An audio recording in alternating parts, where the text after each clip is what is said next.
Okay, let's talk about how to leverage and optimize your company. The next question you need to answer is how to increase revenue with the same amount of time and effort. You can do it by means of leveraging and optimizing your company.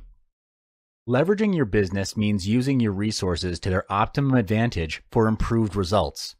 One big question that you need to ask to leverage is this: am I using all of my resources to their best advantage? Do I still have backseat roles in my team, which don't really contribute to anything? Do I really need these backseaters to complete projects or tasks?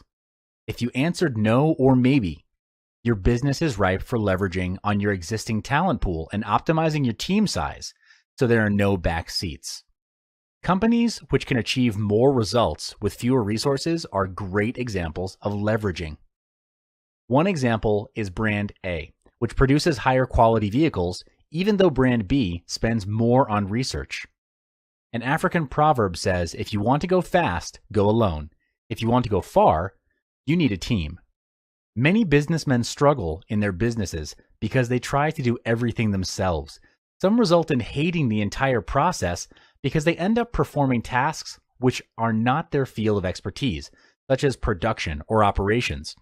Some end up having to work extra hours unnecessarily. And the irony here is that they build a business with the purpose of having more free time and achieve financial freedom, yet they get swallowed up and chained to the business. What you need here is actually a team which can execute the more operational and technical aspects of the company.